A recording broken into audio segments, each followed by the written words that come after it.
하나님을 향한 신뢰라는 제목으로 함께 말씀을 나누고자 합니다. 누구나 인생에 어두운 날이 오기 마련입니다. 하나님의 도움이 없이도 아주 잘 살 것처럼 여겨진 사람도 어느 날 갑자기 절망의 시기가 오기도 합니다. 명예와 권력을 가진 사람도 어느 날 좌절하는 시기가 오기도 합니다. 자녀 문제로 인해서 또 슬픔에 처하기도 하고 인생의 모든 것을 빼앗긴 것처럼 아픈 날이 있기도 합니다. 모든 사람이 인생의 어두운 날이 한 번만 찾아오지 않습니다. 이때가 인생에 한 번 있을 수도 있고 또 수십 번 우리는 이 어두움을 맞이할 때가 있습니다. 그렇다면 우리는 이 어두운 날이 왔을 때 우리는 어떻게 대처해야 할까요? 내 힘으로 아무것도 할 수 없을 때 우리는 오직 하나님만 의지해야 합니다. 하나님께 의지하여서 우리는 기도할 수밖에 없습니다. 이때 필요한 것은 오직 하나님에 대한 그 신뢰입니다. 하나님께 대한 신뢰가 없다면 우리는 하나님께 모든 것을 맡기고 기도할 수가 없습니다. 다윗은 어렸을 때부터 어려울 때마다 지금까지 함께한 그 하나님을 신뢰하며 또 하나님께 계속 간구하는 기도를 올려드립니다. 여러분은 하나님께 기도할 때에 어떠한 신뢰를 가지고서 또 그 기도의 응답을 원하며 간구하고 있으십니까? 오늘 말씀을 통해 하나님이 어떻게 신뢰하며 기도해야 하는지 함께 나누고자 합니다. 여러분은 살면서 하나님을 얼마나 신뢰하며 살아오고 있습니까? 여러분은 버스를 타거나 택시를 탈 때 이 버스 기사가, 택시 기사가 졸음을 운전하거나 아니면은 신호 위반을 해서 사고가 나서 내가 다치거나 죽으면 어떻게 할까라는 그런 걱정을 하고 타십니까? 아니면 그냥 자연스럽게 타십니까? 남자들은 이발소를 가면은 머리를 감고 이제 아무렇지도 않게 이 칼날에 내 목을 내놓습니다. 근데 이발사 그러면 아주 매끄럽게 이렇게 면도를 잘 해줍니다. 이때도 이발사를 믿지 못하고 이 이발사가 잘못하고 쓱 하면 어떡하죠? 걱정을 하고 이렇게 내놓는 사람은 아무도 없을 것입니다. 버스 운전기사를 신뢰하고 이발사를 신뢰하기 때문에 우리는 맡기고 믿고 타고 이렇게 내 목을 내놓습니다. 하지만 알지도 못하는 사람이 나에게 와서 돈을 빌려달라면 우리는 그 사람에게 선뜻 돈을 내줄 수 있습니까? 아마 대부분 믿음이 없어서 신뢰가 없어서 아마 그렇지 못할 것입니다. 왜냐하면 처음 보는 사람들을 대부분 우리는 신뢰할 수 없기 때문입니다. 신뢰라는 말은 어떤 대상에 대해서 기대하는 대로 그들이 행동할 것이란 이 믿음을 갖는 것을 바탕으로 하는 그런 태도입니다. 내가 저 사람의 돈을 빌려줬는데 저 사람한테 갚을 수 있다라는 믿음이 있으면 그는 바로 신뢰한다는 거겠지요. 이번 주 제가 안식 주간으로 전반기 휴가를 다녀왔습니다. 아이들과 이제 처음으로 필리핀을 갔습니다. 아내와 신혼 때 한번 가봤지만은 이제 오랜만에 한 10년 만에 아이들과 함께 갔습니다. 아이들과 함께 신나게 수영하고 또 바다 가서 수영하고 또 다시 와서 수영하고 수영만 하다가 왔습니다.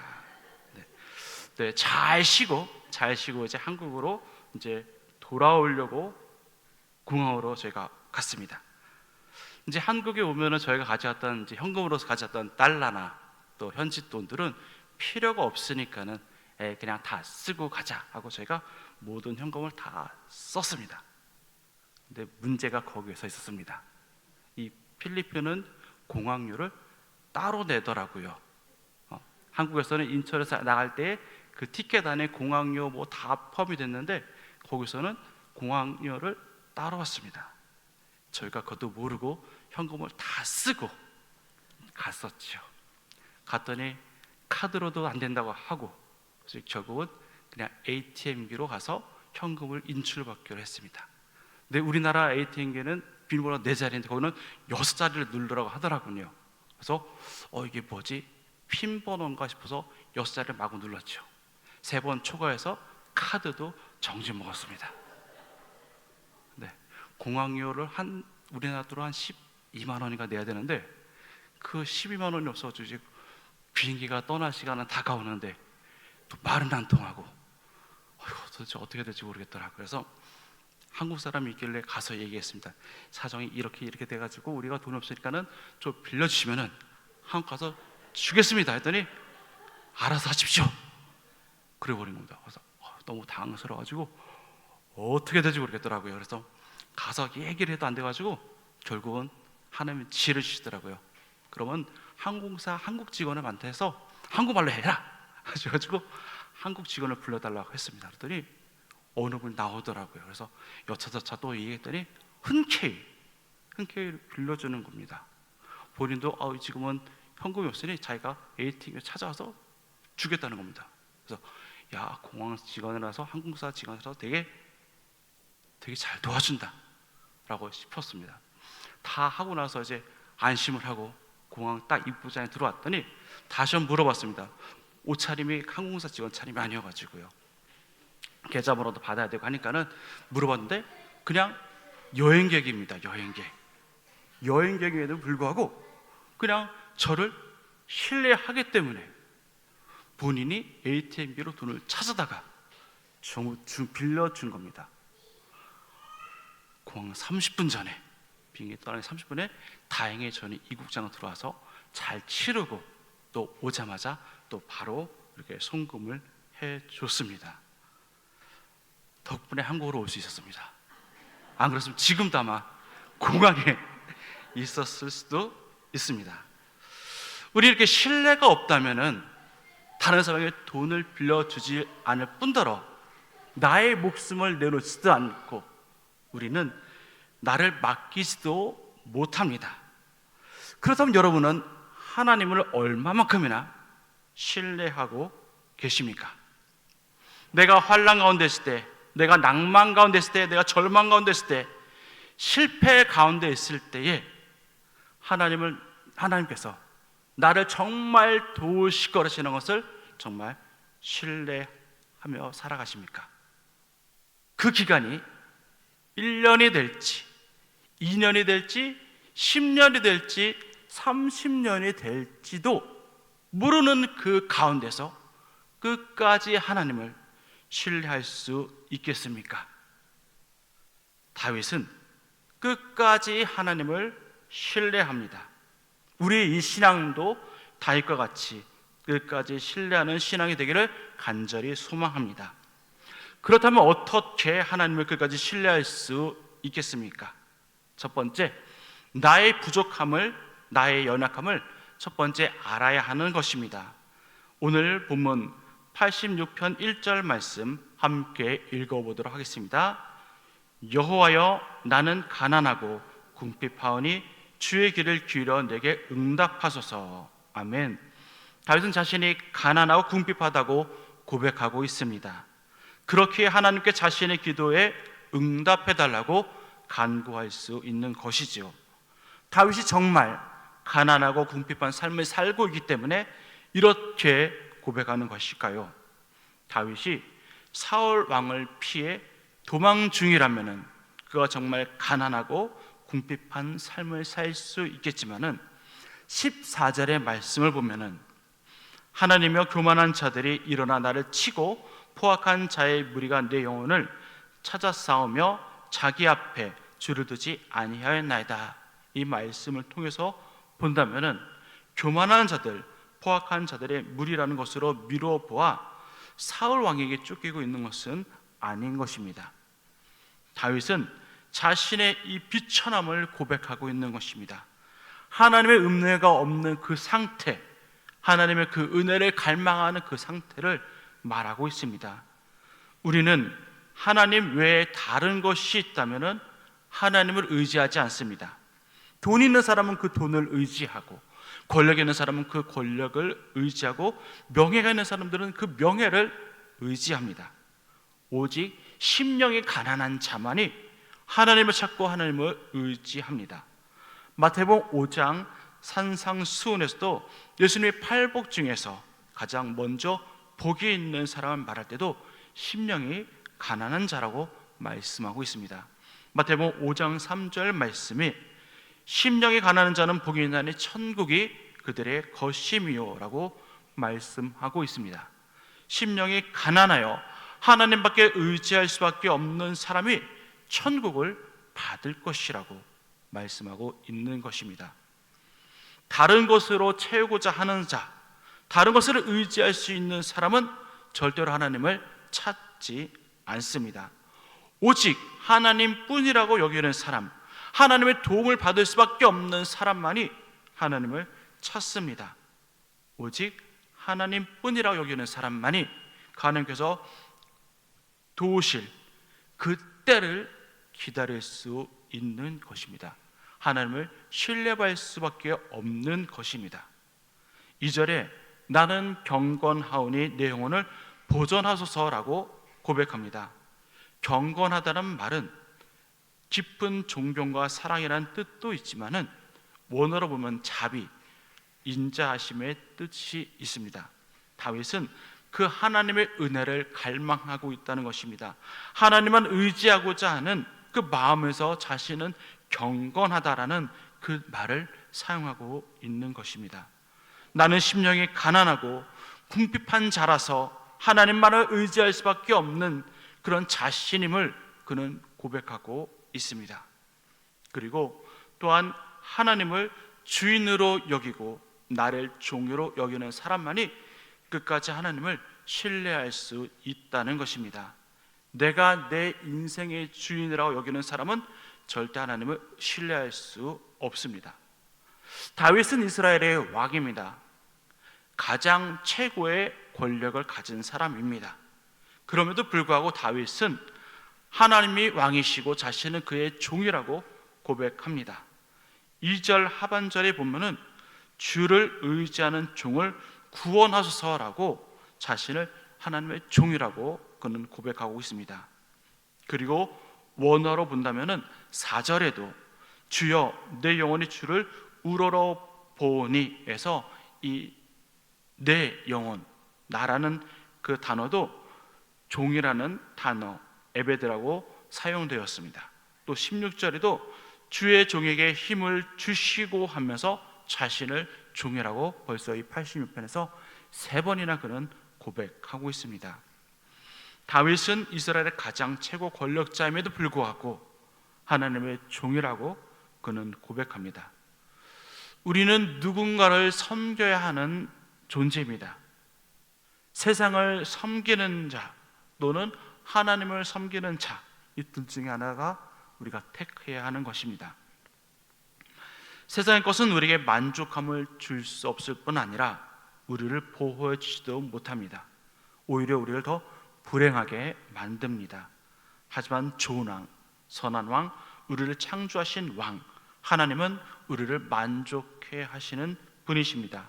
우리를 푸른 초장으로 인도하시고 쉴만한 물가로 인도하시고 악에게서 보호하시는 그런 왕이 바로 우리 하나님이십니다. 다윗은 그것을 누구보다 잘 알고 있기 때문에 철저히 하나님의 종으로 살고자 하기를 원하는 것입니다. 다윗은 하나님 없이는 아무것도 할 수 없는 그런 존재임을 고백함으로 하나님의 도우심을 바라고 있습니다. 끊임없이 하나님을 신뢰할 수밖에 없는 그런 것입니다. 우리 또한 나는 하나님이 함께하지 않으면 아무것도 할 수 없는 존재임을 고백하고 하나님을 끝까지 신뢰하며 살아가길 간절히 소망합니다. 둘째, 하나님을 찬양함으로 하나님이 이루실 것을 신뢰하는 것입니다.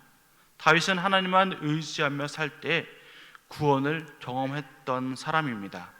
다윗은 하나님의 그 말씀에 신뢰합니다.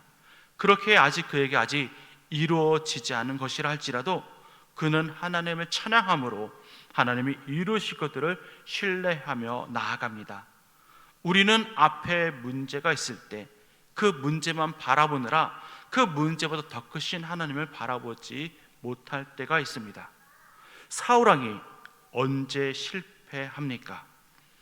블레셋이 쳐들어왔을 때에 백성들이 흩어지자 사무엘이 정한 그 기간을 기다리지 않고 문제만 바라보다가 자신이 제사장이 되어서 하나님께 제사를 지냅니다.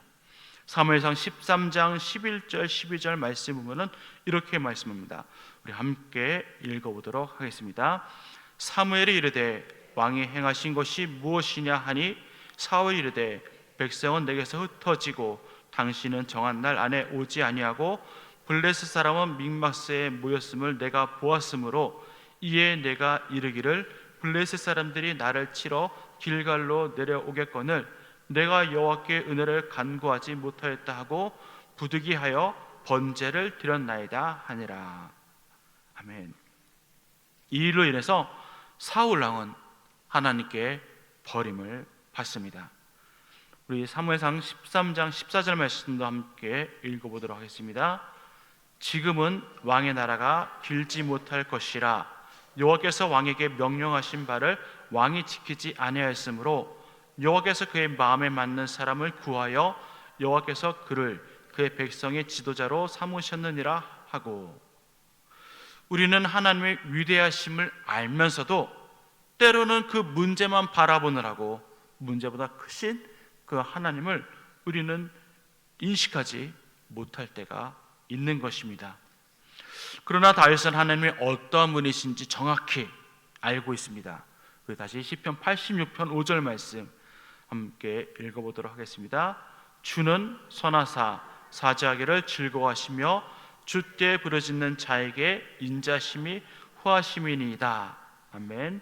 다시 8절하고 9절도 읽어보도록 하겠습니다. 86편 8절 9절입니다. 주여 신들 중에 주와 같은 자 없사오며 주의 행하심과 같은 일도 없나이다. 주여 주께서 지으신 모든 민족이 와서 주의 앞에 경배하며 주의 이름의 영광을 돌리리이다. 아멘. 다윗은 자신의 경험뿐만 아니라 하나님이 지금까지 행하셨던 그 일들을 근거로 하나님을 신뢰하고 있습니다. 그래서 하나님을 찬양합니다. 우리 86편 10절도 함께 읽어보도록 하겠습니다. 무릇 주는 위대하사 기이한 일들을 행하시오니 주만이 하나님이시니이다. 아멘. 하나님 이스라엘을 구원하시기 위해서 기이한 일들, 그런 출애굽의 그 10가지 재앙들, 또 마차를 물에 잠기는 사건들, 그 수많은 기이한 일들을 하나님의 행하심을 보고서 그것을 말씀을 듣고서 그것을 신뢰하며 주만이 하나님이라고 그는 고백하고 있습니다. 지금 상황이 좋지 않더라도, 지금 당장 이 문제가 해결되지 않더라도 하나님께서 반드시 구해줄 것이라는 그런 기대하며 그는 찬양하고 있는 것입니다. 하나님을 인정하는 것입니다. 한 분의 고백입니다.